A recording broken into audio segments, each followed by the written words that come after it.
안녕하세요. 오늘 여러분과 함께 아주 흥미로운 자료, 좀 깊이 파헤쳐볼 시간입니다. 특히 말이죠, 전기기능사 필기시험. 이거 혼자 공부하고 계신 분들, 바로 당신을 위해 준비했습니다. 독학의 길이 뭐랄까 좀 외롭고 힘들 때도 있잖아요. 저희 분석이 잠시나마 힘이 되고 또 학습 방향 잡는 데 도움이 되기를 진심으로 응원하는 마음입니다. 오늘 우리가 함께 들여다볼 자료는요. 네이버 블로그 전기기능사 AI 학습 노트, 여기에 올라온 포스팅이에요. 그중에서도 6402회 기출문제, 이걸로 소개된 내용을 좀 집중적으로 살펴볼 건데요. 문제가 이렇습니다. 6옴의 저항과 8옴의 용량성 리액턴스의 병렬 회로가 있다. 이 병렬 회로의 임피던스는 몇 옴인가? 이거 아주 전형적인 문제 유형 같죠? 그래서 오늘 저희의 미션 아주 명확합니다. 이 한 문제를 통해서요. 전기기능사 필기시험, 특히 그 교류 회로 파트 있잖아요. 거기서 어떤 개념을 중요하게 다루는지 확인하는 겁니다. 구체적으로는 이 병렬 회로의 임피던스 계산, 여기에 필요한 핵심 원리를 좀 이해하고요.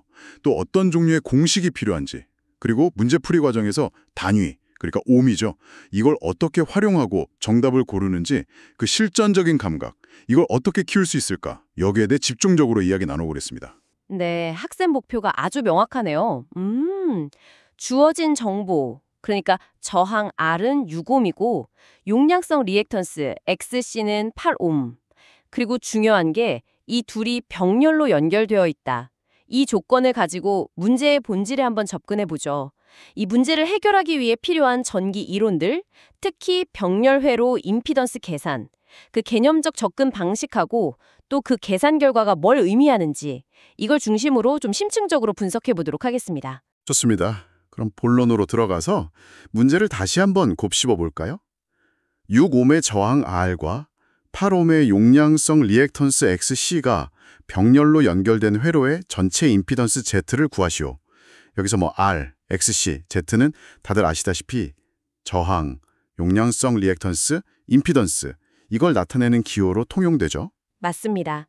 근데 이제 본격적인 계산 이야기 전에요.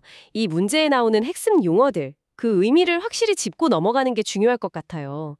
첫째, 저항, 레지스턴스 R. 이건 전기가 얼마나 잘 못 흐르게 방해하는지 그걸 나타내는 기본적인 성질이고요. 둘째, 용량성 리액턴스, 캐패시티 리액턴스 XC. 이것도 전류 흐름을 방해하는 건데 특히 그 축전기, 커패시터라고 하죠. 그게 교류 AC 회로에서 보이는 저항 성분. 이렇게 이해하시면 좀 쉬워요. 그리고 주파수가 높아지면 이 방해 효과는 좀 작아지는 특징이 있고요. 커패시터가 교류에서 보이는 저항 같은 거군요. 네, 그렇죠. 그리고 셋째는 병렬 회로, 패러럴 서큐트입니다. 전기 부품들이 마치 고속도로 차선 여러 개처럼 나란히 연결된 거예요. 그래서 전류가 여러 길로 나뉘어 흐를 수 있는 구조, 그걸 말합니다. 마지막으로 제일 중요한 임피던스 Z인데요. 이건 교류 회로에서 전류 흐름을 방해하는 모든 요인, 그러니까 저항하고 리액턴스, 용량성이든 유도성이든 다 합쳐서요. 그걸 종합적으로 고려한 총 방해 정도라고 할 수 있습니다. 이게 단순히 크기만 더하는 게 아니고요. 교류에서는 전압하고 전류 사이에 위상 차이가 생기거든요. 이 위상 관계까지 포함한 개념입니다. 그러니까 임피던스는 그냥 저항이랑 리액턴스를 산술적으로 그냥 더한 게 아니군요.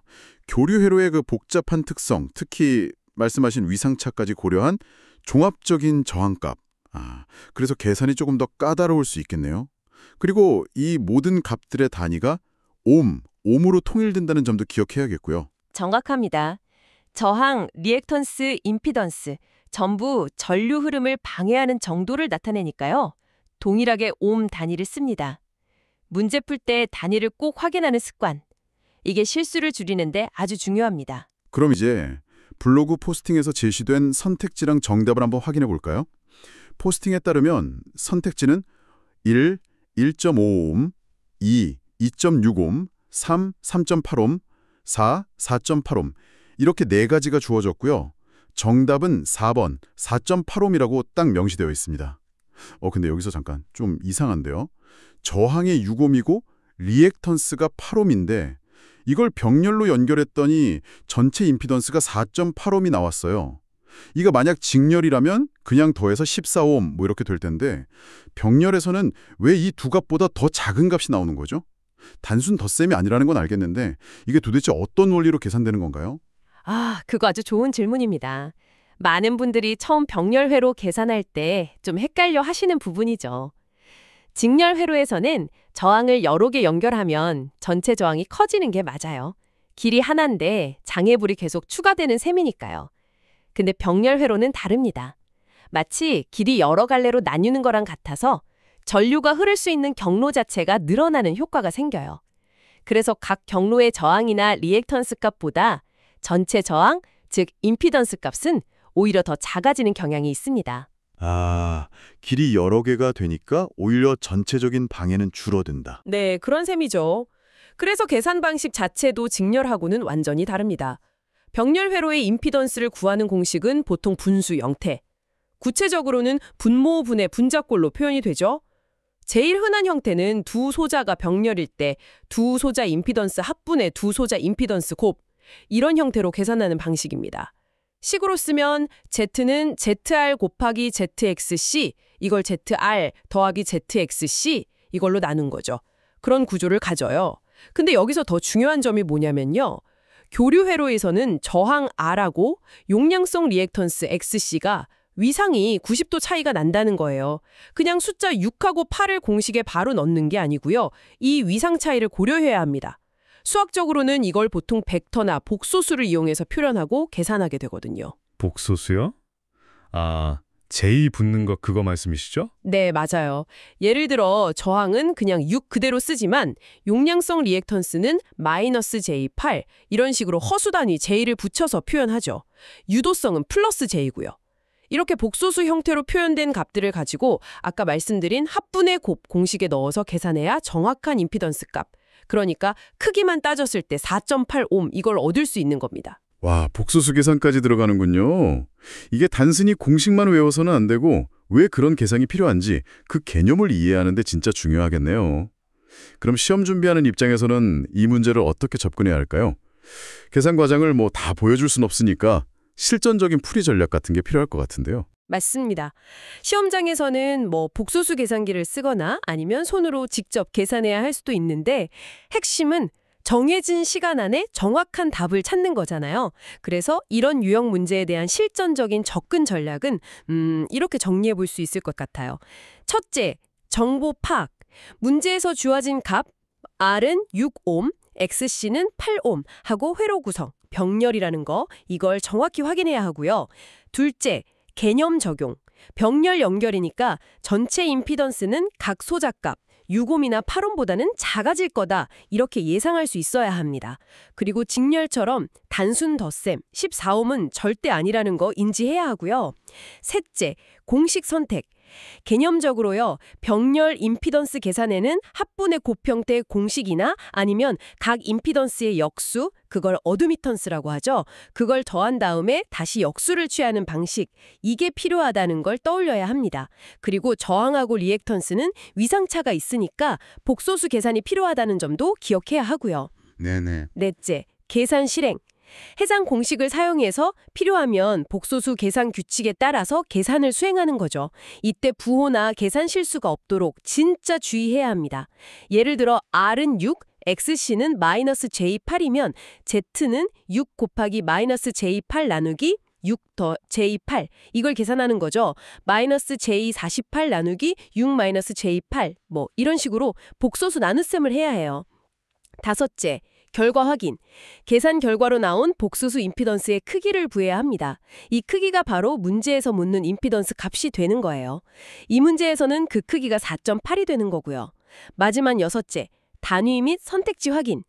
계산 결과의 단위가 문제에서 요구하는 옴인지 확인하고 주어진 선택지 중에서 계산된 값 4.8과 일치하는 걸 고르면 됩니다. 이야. 이 모든 과정을 빠르고 정확하게 수행하는 연습이 필요합니다. 특히 복소수 계산에 익숙해지는 게 중요하고요. 자주 나오는 R, X, C 값 조합 있잖아요.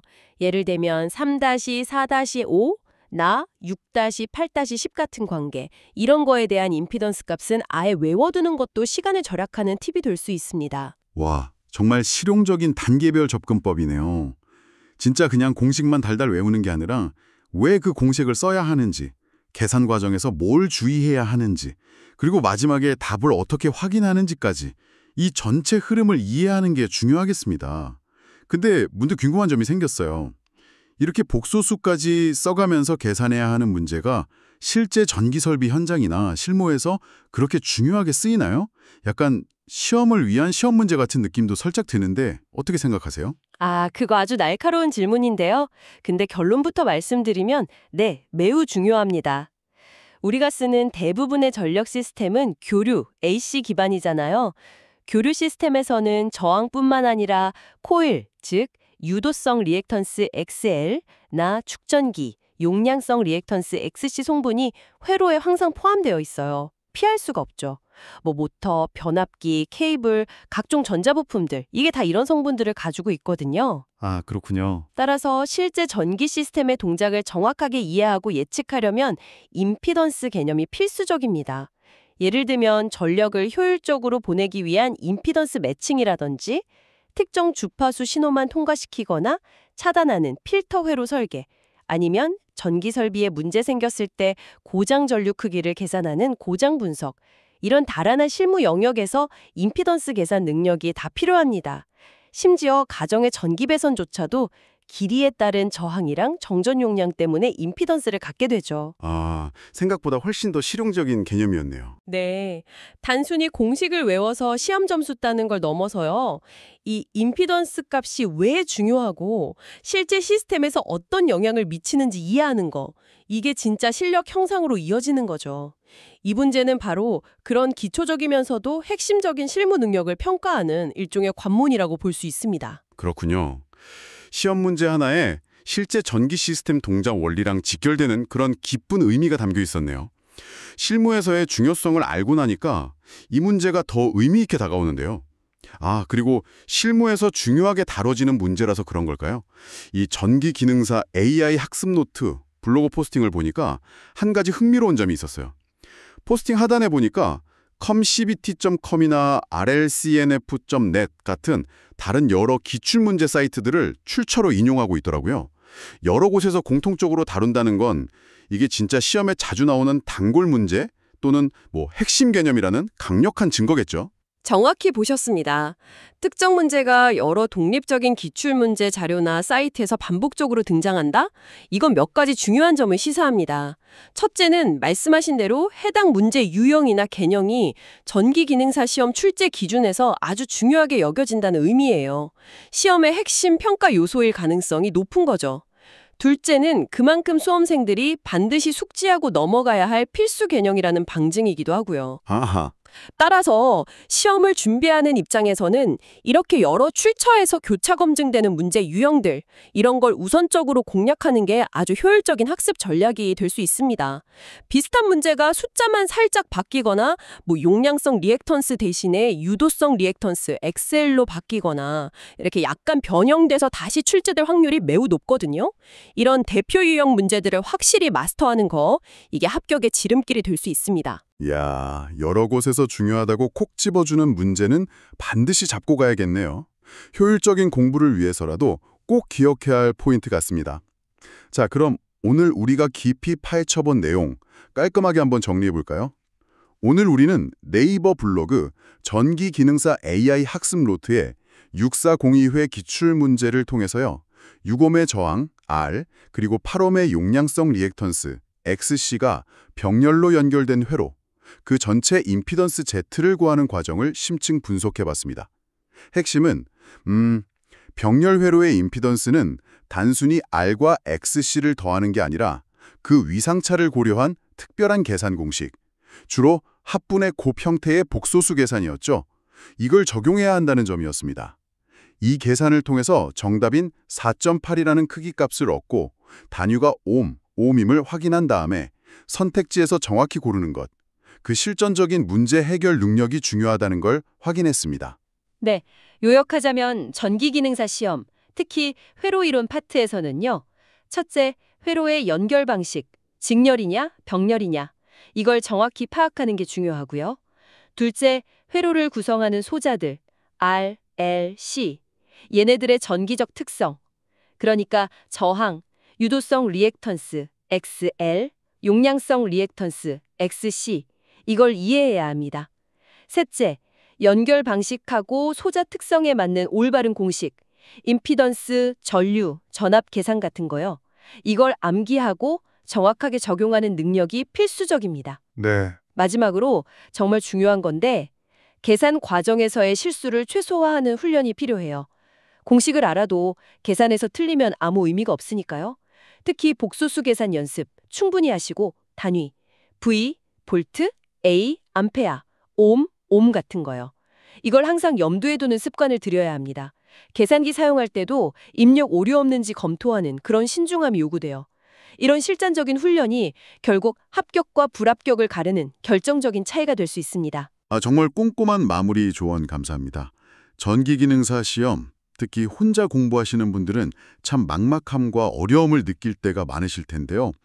오늘 저희가 함께한 것처럼 이렇게 기출문제를 하나씩 좀 뜯어보고 관련 개념을 확실히 내 것으로 만들다 보면 분명히 목표에 도달하실 수 있을 겁니다. 저희의 오늘 분석이 여러분의 긴 학습 여정에 작은 이정표가 되었기를 진심으로 바랍니다. 절대 포기하지 마세요. 오늘 우리는 주어진 문제의 답, 그러니까 4.8옴이라는 임피던스 값을 계산해내는 방법에 대해서 집중적으로 이야기했습니다. 시험 합격을 위해서는 물론 이 계산 능력이 중요하죠. 근데 여기서 한 걸음만 더 나아가서요. 이런 질문을 스스로에게 던져보는 건 어떨까요? 어떤 질문일까요? 나는 왜 이 회로의 임피던스를 계산해야만 했을까? 이 4.8옴이라는 수치가 실제 전기 시스템을 분석하거나 현장에서 발생하는 문제를 해결하는데 구체적으로 어떤 의미를 가지며 어떻게 활용될 수 있을까와 같이 말입니다. 단순히 문제풀이 기술을 익히는 걸 넘어서 그 기술이 담고 있는 물리적 의미와 실용적 가치를 고민해보는 것. 이것이 바로 시험 합격을 넘어 이론과 실제를 연결할 줄 아는 진정한 전기 전문가로 성장하는 길이 아닐까요? 와, 정말 깊이 생각해 볼 만한 질문을 던져주셨네요. 답을 구하는 과정만큼이나 그 의미를 묻는 과정이 중요하다는 말씀 깊이 새기겠습니다. 오늘 저희와 함께 이 문제를 깊이 탐구해 주신 여러분, 정말 감사합니다. 다음 시간에도 여러분의 지적 호기심을 채워드릴 흥미로운 주제로 다시 찾아뵙겠습니다.